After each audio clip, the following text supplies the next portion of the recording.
Então, passar a palavra ao Dr. Floriano de Azevedo Marques Neto, professor titular de Direito Administrativo da Faculdade de Direito da USP e atual diretor da Faculdade de Direito da USP, fazendo um belíssimo trabalho e conseguindo alcançar cada vez mais conquistas numa escola que já é pioneira há tanto tempo no cenário nacional. Professor, é uma grande honra poder contar com a sua presença aqui, que possamos sempre renovar esse diálogo.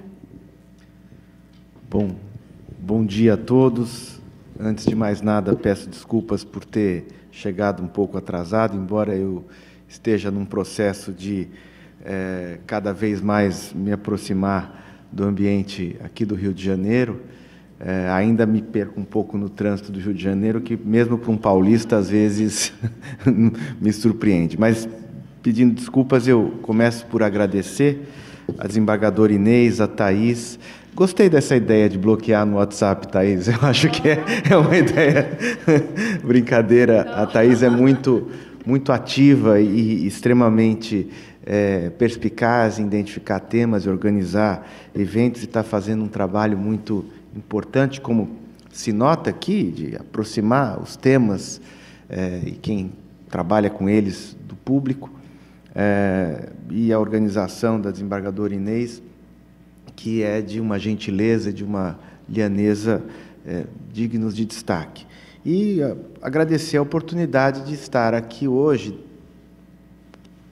participando e convivendo e ouvindo a professora Odete, o Fred Didier e o Fábio Osório.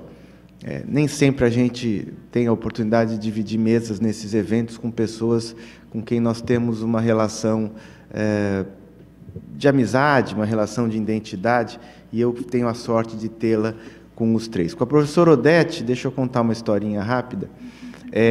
A professora Odete, ela antes de tudo, culpada de eu estar aqui, né?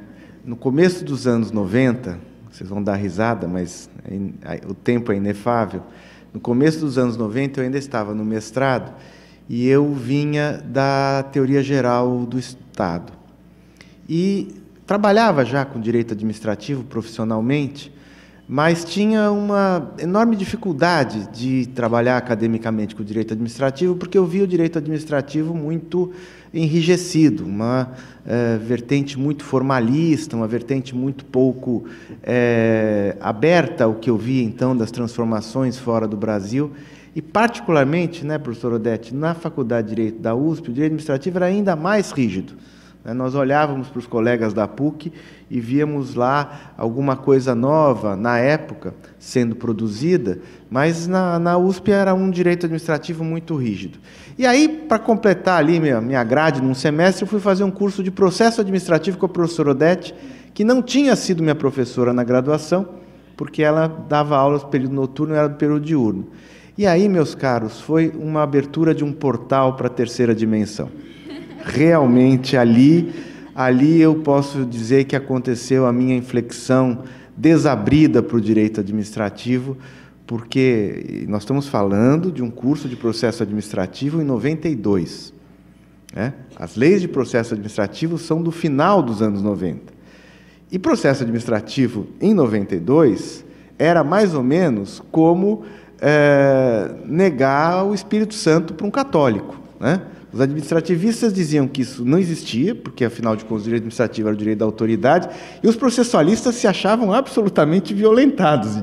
Era uma coisa que processo é processo judicial, processo administrativo no Brasil. E a professora Odete rompia com isso e trazia textos e literatura atualizada, enfim. Então, a professora Odete pode-se dizer, para o bem e para o mal, que ela é a minha madrinha, ela é a minha patronese no meu ingresso para o direito administrativo e, portanto, digo eu que ela é culpada. O Fábio é um amigo de trocas de ideias de há muito tempo e principalmente depois que ele, eu vou fazer uma blague aqui, Fábio, largou o lado negro da força e veio para o mundo das pessoas normais, brincadeira à parte, mas que, na sua aproximação com o professor Diogo, veio para um campo que eu, particularmente, tive rapidamente uma filiação, até apresentada à professora Odete, de afinidade acadêmica com o professor Diogo, o saudoso professor Diogo, e o Fred Didier, que, por questões geográficas e temáticas até poderia ser mais distante, o Fred Didier organizou um livro e me foi apresentado por à época, jovem advogado, hoje um professor já reconhecido, o professor Eduardo Jordão, e eu tenho um artigo, que é um dos que eu mais gosto, num livro organizado pelo Fred Didier. Portanto, acabo esse preâmbulo enorme para dizer que estamos entre amigos, entre companheiros de trocas de ideias, com pontos de vista diferentes ou não, e eu começo, então, a falar da LINDB e no tema que me foi pedido aqui, dos acordos administrativos. Eu começo por dizer, como a professora Odete falou, que a LINDB surge, né, de uma ideia. Na verdade, a LINDB surge de uma troca de ideias entre mim e o professor Carlos Ari, a partir de uma série de constatações de dificuldades e insuficiências da hermenêutica jurídica em relação a todas as transformações que o direito público vinha já perpetrando. E essas ideias, essa troca de ideias, eu tenho muito diálogo com o professor Carlos Ari, deu origem a vários artigos acadêmicos, né, que, se vocês forem pesquisar, estão discutindo ideias que depois vieram se refletir na LINDB. O professor Carlos Ari, que vocês sabem, publicou alguns artigos compendiados naquele direito administrativo para céticos.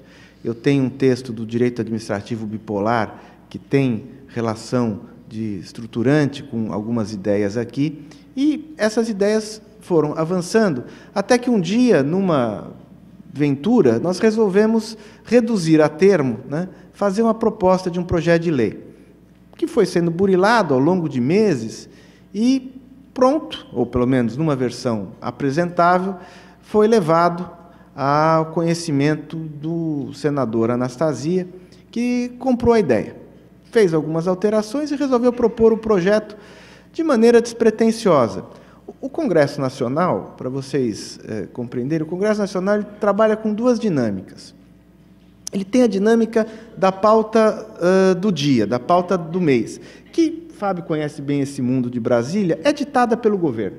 O governo que faz a pauta, o Poder Executivo faz a pauta e o Congresso reage, rejeitando, adaptando, aprovando. Essa é a pauta que mobiliza as atenções. E tem uma pauta de temas que não são temas de impacto imediato, como é a LINDB, né? A LINDB não é um tema de impacto imediato, com a reforma da Previdência, reforma tributária, a lei de abuso de poder, todos esses temas mobilizadores, e, portanto, o projeto era um projeto quase de vertente acadêmica. E foi tramitando, e teve uma tramitação, ao meu ver, bastante simples, bastante pouco controversa. Nós dois, eu e o Carlos Ari, tivemos o cuidado de debater esse projeto longamente em vários ambientes. Eu participei de 11 debates, no Brasil inteiro. Debati no Ministério Público do Paraná, debati no Ministério Público de São Paulo, debati em procuradorias, debati com membros do Tribunal de Contas, isso ao longo dos anos de 2015, 2016, 2017, tivemos no Congresso. Quando o projeto foi aprovado, ele virou uma batalha épica. Ele virou uma batalha épica que, por 15 longos dias, eu devo dizer para os senhores que eu não dormi. Não dormi porque era uma sucessão de amigos comentando frentes e artigos contrários e artigos favoráveis, e esse texto acabou sendo, de certa forma, sancionado por um motivo bastante peculiar. A sociedade estava demandando uma lei nesses termos. A mim me surpreendeu, por exemplo, a reação extremamente positiva da comunidade jurídica acadêmica. A professora Odete, por exemplo, e vários outros professores participaram de um certo cinturão de apoio ao projeto. Há um parecer, que deve estar sendo publicado naquela revista de direito, revista da advocacia, que é da RT, se não me engano, sai no próximo número, que foi assinado por quase 30 juristas, do mais diversificado espectro, né? O professor Odete subscreveu esse parecer, vários professores titulares, o professor Ives Gandra, enfim, um número muito grande de juristas. E, de outro lado, me surpreendeu muito, isso sim, realmente inusitado, o mundo econômico reagindo positivamente ao projeto. Eu, particularmente, acho que é o único tema da história, não só da economia, mas do direito, da história, em que o Bresser Pereira e o Marcos Lisboa estiveram do mesmo lado. Certo? Então, é uma coisa... Por quê? Porque também no mundo da economia se percebe que a segurança jurídica e a estabilidade das relações do direito público são importantes. Fecho esse parênteses apenas com um comentário. Mesmo lidando com isso há 10 anos, me surpreendeu agora, né, mais uma vez, né, se bem que não é surpresa por ser novo, mas mais uma vez, a capacidade da professora Odete de explicar de forma didática até mesmo aquilo que há 10 anos eu penso. E eu fiquei muito contente porque algumas coisas que ela falou me foram surpreendentemente, positivamente esclarecedoras. Né? Porque, obviamente, a professora Odete é, antes de tudo, uma acadêmica e tem esse olhar de quem lidou com o direito administrativo, direito público, e tem essa visão. Bom, vamos ao que interessa. Acordos administrativos. LINDB e direito administrativo, LINDB e administração pública. Estamos nos referindo, e vou tocar nele, no artigo 26, especificamente da Lei de Introdução alterada pela 13.655, e estamos falando aqui de acordos na administração pública. O tema dos acordos na administração pública, eu acho que é um tema central nesta inflexão que nós vivemos do direito administrativo baseado na autoridade, na verticalidade, no poder de polícia, para um direito administrativo que, sem perder a autoridade, abre campo para a consensualidade. Este é um movimento, meus caros, indetível, irreversível, e que nós não podemos reagir a ele no sentido de evitá-lo. O que nós temos que fazer é normatizá-lo e enfrentar os desafios que ele também traz. O que eu quero dizer é que a consensualidade não é o emplastro para todos os males da administração pública, longe disso. Mas ela é um remédio, ela é um mecanismo necessário e, ao meu ver, absolutamente indetível. É muito difícil para aqueles que conceberam o direito administrativo apoiado na ideia de supremacia do interesse público lidar com a consensualidade. Porque o que é supremo não negocia. O que é supremo não dialoga. O que é supremo não transige, não acorda. Mas vamos refletir aqui. Será que esta ideia central de supremacia, ela é operacional? Ela é efetiva? Ela é venturosa? Primeiro, eu não quero privatizar a administração pública e nem quero torná-la caudatária dos interesses privados. Até porque isso já ocorre. Não precisaria ter um grande esforço epistemológico para dizer que a administração pública muitas vezes é capturada pelo interesse privado. Ou precisamos fazer digressões jornalísticas sobre isso? Mas a ideia de supremacia do interesse público, ela traz em si um conflito insuperável. Ela liga, de um lado, um conceito absoluto, supremacia. Né? Estudamos lá no primeiro ano da Faculdade de Direito que supremacia, né, é algo que liga-se à ideia de soberania e é, por definição, incontrastável. Um conceito absoluto. O que é supremo não aceita concessões. Só que é uma ideia de supremacia ligada a uma outra ideia absolutamente vaga. O que é o interesse público? Por exemplo, sem nenhum juízo de mérito, para o deputado Marco Feliciano, a nomeação do filho embaixador em Washington é uma matéria de interesse público. Artigo publicado na Folha de São Paulo com esse título. E ele defende que o é. Muitas vezes podemos dizer que não o é. Por que isso é possível?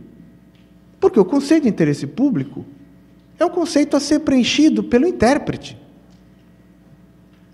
Eu posso dizer claramente o que não é de interesse público, mas eu nunca vou ter uma fórmula cabal para dizer o que é de interesse público no caso concreto, que passe a um teste de checagem. Quando uma população desprovida de moradia, pessoas pobres, que não têm como ter moradia, ocupam uma área de proteção ambiental, aonde está o interesse público? Em proteger aquela população ou em preservar o meio ambiente? Eu construo a justificativa de que ambas as decisões são de interesse público. O grande problema do interesse público, da supremacia do interesse público é que ela é, muitas vezes, um biombo à falta de transparência da real motivação da decisão. E eu fecho isso, porque esse não é o tema, mas ele é necessário, com uma célebre formulação de um ex-governador do Paraná, no jornal. Um ex-governador do Paraná formulou a seguinte frase, que eu acho uma pérola para explicar o que eu estou dizendo. Disse ele: não existe direito adquirido em face do interesse público. E enquanto eu for governador eleito do Paraná, quem diz o interesse público sou eu. Se isso não é o Estado absoluto, o que é? É a supremacia do interesse público, porque ele é legítimo para dizer o interesse público, mas não sobre tudo e sobre todos.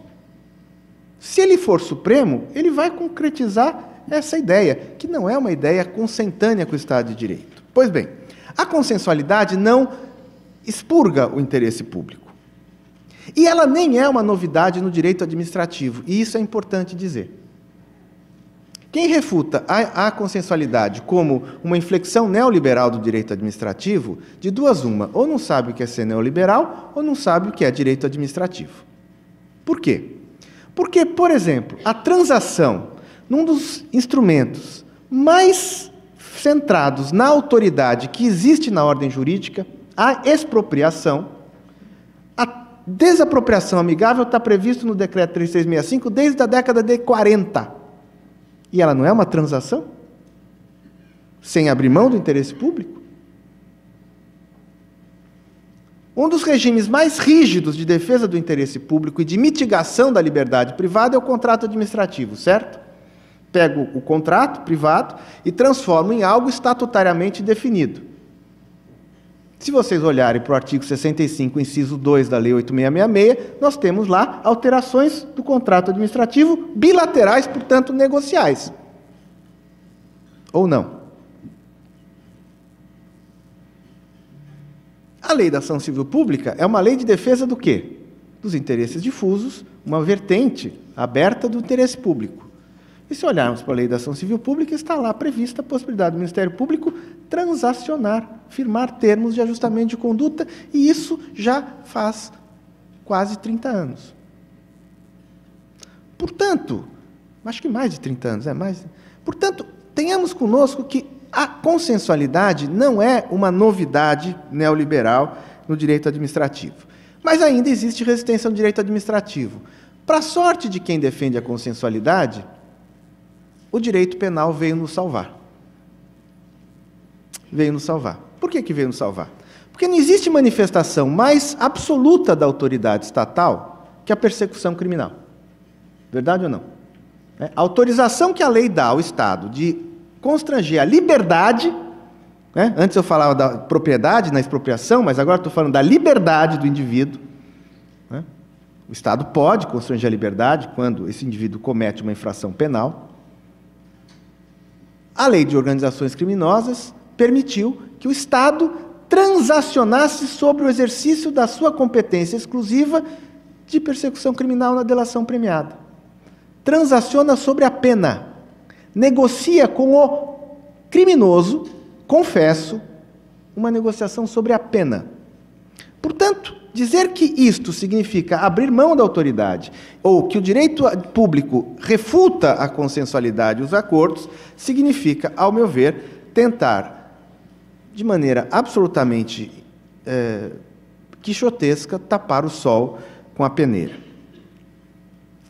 E é importante revisitarmos essa ideia de direito administrativo para trazer os acordos para dentro do direito administrativo e entender que eu consigo consagrar o interesse público sem deixar de lado a possibilidade de negociar com o particular. Seja o particular que comete uma infração, seja o particular que contrafaceia com uma manifestação de interesse público. Por que isso é importante? De um lado, porque isso permite que eu consiga uma solução de interesse público com o menor custo possível. Portanto, uma solução mais eficiente. E, de outro lado, eu consigo que haja mais efetividade, desonerando, muitas vezes, a prestação jurisdicional. Por quê? Porque quando eu tenho a manifestação impositiva da vontade do Estado, eu tenho sempre a possibilidade do recurso ao Poder Judiciário. Quando eu negocio e transaciono, consagrando aquela vertente de interesse público, eu reduzo a possibilidade do conflito chegar ao Poder Judiciário. Pressupostamente, isso nem sempre é verdade, se eu negocio com o particular, eu tenho um engajamento desse particular no sentido de viabilizar aquilo que foi pactuado e que é de interesse público, ou que pressupõe-se que seja de interesse público, porque o particular quer consagrar aquilo sob pena de perder a vantagem ou obter um malefício que ele quis evitar, ou que ele quis pactuar. Portanto, ele, particular, que em algum momento era um antagonista ao interesse público, passa a ser um artífice, um parceiro para a consagração daquela medida de interesse público. Se eu quero, vou dar um exemplo de algo que já é comum para quem lida com esse mundo, se eu quero que um agente econômico pare de praticar uma conduta potencialmente lesiva à concorrência, melhor eu firmar um termo de cessação de conduta do que eu levar um processo de instrução no CAD por anos para, ao final, dizer que aquela conduta tem que ser cessada. O só fato de conseguir antecipar o término do malefício à concorrência já traz em si um benefício. Se eu quero que alguém repare o meio ambiente, eu posso impor esse dever de reparação durante um longo processo que pode chegar ao judiciário posteriormente. Se eu trago esse potencial violador do meio ambiente e faço com que ele reconheça que aquilo é uma conduta que viola o meio ambiente e que ele tem que começar a reparação imediatamente, eu pelo menos tenho um ganho, não só na cessação da violação, mas também no início da reparação. O meio ambiente, certamente, se fosse uma pessoa natural, diria muito obrigado. E o poder público não está abrindo mão da sua competência no sentido da finalidade que é intrínseca à competência. Porque a autoridade ambiental tem por competência exercer ferramentas de poder para preservar o meio ambiente. E não pela simples emulação do agente no exercício da autoridade. Isso é abuso da autoridade. Por quê? Aprendemos na escola que a competência tem que estar atrelada ao quê? À finalidade. Se eu consigo atingir a finalidade sem exercer os instrumentos mais intrusivos, tanto melhor. O Estado não é feito, por exemplo, para encarcerar. Ele é feito para evitar o crime. Ou, por acaso, a sociedade norueguesa é uma sociedade falha porque prende pouco? Não, ela é uma sociedade bem-sucedida porque tem menos incidência criminosa. Quem pune muito está falhando na origem, porque o certo não é cometer crime por ser punido. O certo é não ter crime. Portanto, a transação, o acordo administrativo é absolutamente bem-vindo. Não é apanágio para todos os males. A autoridade tem que continuar existindo para situações em que ou o acordo não funcionou, ou o acordo não é a melhor solução. E nisso eu chego ao artigo 26 e a parte final da conversa aqui. O artigo 26 da LINDB veio, antes de mais nada, para resolver um problema que foi citado en passant pela professora Odete. Embora muitos de nós defendêssemos que o acordo administrativo já era possível antes do artigo 26 da LINDB, sempre remanescia a incerteza e a insegurança pela ausência de prescrição legal. Isso não colhia o Ministério Público porque usava muito confortavelmente a prescrição da Lei da Ação Civil Pública. Mas, por exemplo, a administração pública, que também tem a legitimidade para propor ação civil pública, se via muitas vezes fragilizada em fazer um acordo. Isso não colhia o CAD, porque a lei de concorrência prevê expressamente o acordo. Mas colhia, por exemplo, a autoridade ambiental da administração pública que não fazia os termos de ajustamento de conduta que o Ministério Público faz. O artigo 26, ao meu ver, resolveu esse problema. Existe hoje uma autorização legal genérica e expressa para que a administração transacione.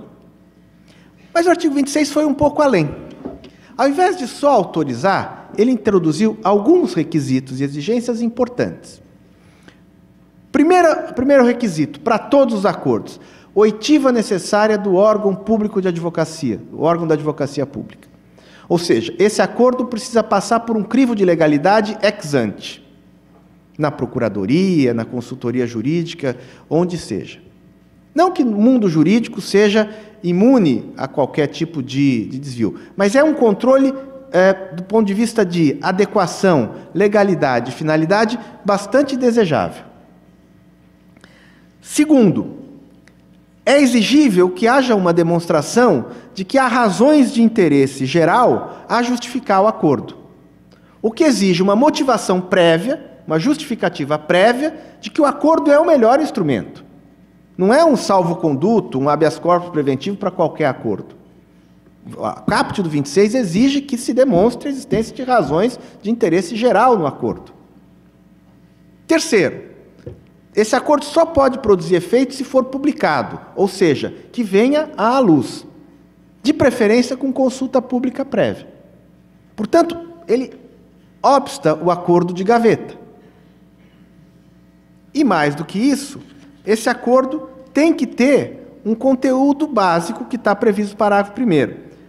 A solução posta no acordo tem que ser proporcional, ou seja, a manifestação prévia tem que demonstrar esse juízo de proporcionalidade.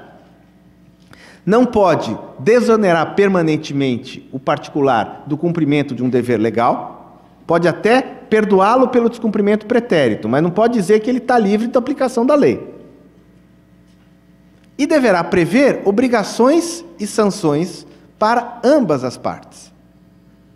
Por quê? Porque o poder público transaciona e, ao transacionar, assume obrigações que ele também não poderá descumprir. Isso basta para resolver todos os problemas? De modo algum. Problemas seguirão existindo. E eu cito alguns deles. O primeiro problema que nós teremos que enfrentar, e nós teremos que enfrentar em todos os âmbitos de transação da administração pública, inclusive nos acordos de leniência que têm sido firmados, é o como aferir e controlar a discricionariedade do agente público que firma acordos. Como assim a discricionariedade? Claro, se o Fábio fosse promotor e tivesse firmando acordos, ele tem que ter algum parâmetro para saber quando que ele deve aceitar um acordo, quando ele não deve aceitar um acordo. Se ele está vinculado, por exemplo, a fazer acordos semelhantes com dois particulares em situações congêneres. E aqui eu acho que nessa construção que nós teremos que fazer para o futuro, o artigo 30 da LINDB vai ser um parâmetro bom. Ou seja, os comportamentos reiterados criam vinculação, inclusive no âmbito da discricionariedade dos acordos. Segundo tema que nós temos um encontro marcado com ele, e que nós teremos que trabalhar, é com a introdução de mecanismos de coordenação entre autoridades competentes para apurar o mesmo fato, o mesmo ilícito, dentro de um sistema altamente fragmentado como nós temos. Essa ideia de que a existência de múltiplos atores competentes para apurar o mesmo fato é venturosa, é errada. É errada. Esse sistema em que Ministério Público, controladorias, corregedorias, advocacias gerais, Tribunal de Contas, todos têm competências sobrepostas, é um sistema que está errado, vai dar errado, já deu errado. Como assim? Eu quero que extinguam-se os órgãos? Não, é necessário que nós desenvolvamos mecanismos de articulação, de coordenação entre esses órgãos. Podemos falar longamente sobre isso. Terceiro tema que nós vamos ter que enfrentar. Como estabilizar essas relações? O acordo é positivo, disse eu, mas ele é positivo se ele for respeitado. De um lado, o sistema de sanções ao particular que firma um acordo e não o cumpre tem que ser absolutamente dissuatória da arbitragem do cumprimento ou não. O particular tem que esquecer a ideia de arbitrar se deve cumprir ou não. Fez o acordo, tem que cumprir. E, de outro lado, esse acordo não pode estar sempre passível de revisão. Há um caso em São Paulo, que eu cito sempre, de um acordo que foi feito pelo Ministério Público, o particular cumpriu a sua parte e depois o Ministério Público do mesmo ente entrou com uma ação para anular o acordo que o Ministério Público tinha firmado. Isso não é sério. Isso é vergonha. Para mim, é um sinal de vergonha do sistema e nós vamos ter que trabalhar com esse campo. E, por fim, um último tema que tem sido surgido nos debates é que, ao meu ver, o artigo 26 derrogou o dispositivo da lei de improbidade que impedia a transação em âmbito de improbidade. Não me convence, quero ouvir o Fred, que é processualista, não me convence a tese de alguns no STJ de que lei especial prevalece sobre lei geral. Porque, em matéria processual, lei processual se aplica aos atos posteriores à sua edição. Ou alguém aqui diz que existe um Código de Processo Civil aplicável só à improbidade? O Código Civil não se aplica à lei de improbidade. O Código Civil que propugna no artigo 15 transação não se aplica também à lei de improbidade. Se nós acharmos isso, podemos defender, o STJ pode até chegar a essa conclusão. Mas nós vamos continuar com a vergonha de obrigar o Ministério Público a ajuizar ações declaratórias de improbidade contra aqueles com quem ele transacionou. Por que gambiarra? Por que nós temos medo da consensualidade? Por que nós não confiamos nos agentes públicos? Podemos até, e é natural, exigir que essa transação seja homologada em juízo, né? O juízo competente da ação de improbidade. Mas, afinal de contas, quem é o Estado, senão a concertação dos seus agentes? Por que tanta desconfiança? Nós estaríamos firmes na desconfiança se o modelo autoritário tivesse produzido bons frutos. O modelo autoritário nos fez chegar onde chegamos. Muito obrigado.